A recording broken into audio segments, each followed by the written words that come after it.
জামালপুরে প্রবেশপত্র না পাওয়ায় চলতি বছরের এইচএসসি পরীক্ষায় অংশগ্রহণ নিতে পারেনি শহরের প্রশান্তি আইডিয়াল স্কুল অ্যান্ড কলেজ নামের একটি শিক্ষা প্রতিষ্ঠানের ১৭ শিক্ষার্থী। এর প্রতিবাদে আজ সকালে কলেজটির ফটকের সামনে অবস্থান নেন ভুক্তভোগী শিক্ষার্থীরা ও তাদের অভিভাবকেরা। কিন্তু এর আগেই প্রতিষ্ঠান থেকে চলে যান অধ্যক্ষ রেজাউল করিম সহ অন্যান্যরা। প্রশান্তি ideal school and college Jamalpur শহরের দড়িপাড়া এলাকায় অবস্থিত। কয়েক বছর ধরে জামালপুর শহরে বেসরকারিভাবে প্রতিষ্ঠানটি পরিচালনা করে আসছিল। ভুক্তভোগীদের দাবি, সঠিকভাবে দায়িত্ব পালন না করে বিভিন্ন সময়ে অতিরিক্ত টাকা আদায় করেছে কলেজ কর্তৃপক্ষ।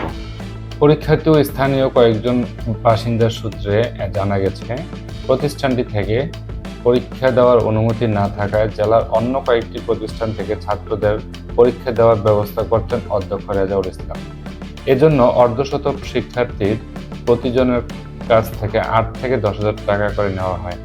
এই প্রক্রিয়ায় শিক্ষার্থীদের অনেকেই প্রবেশপত্র পেলেও ১৭ জন শিক্ষার্থী প্রবেশপত্র পাননি, ফলে তারা আজকের পরীক্ষায় অংশগ্রহণ করতে পারেননি। প্রবেশপত্র না পাওয়ায় শিক্ষার্থী বলেন, ২ দিন ধরে আমি কলেজে ঘোরাঘুরি করছি। গতকাল রাত ১টা পর্যন্ত কলেজে ছিলাম। তখন রেজাউল করিম স্যার আমাদের বলেছিলেন আজ সকালের মধ্যে প্রবেশপত্র পাবো, কিন্তু সকালে গিয়ে দেখি কলেজ গেট তালা লাগানো। এরপর থেকে কলেজে কেউ আর ফোনও ধরছেন না। আমাদের জীবন থেকে একটি বছর হারিয়ে গেল। এর বিচার চাই।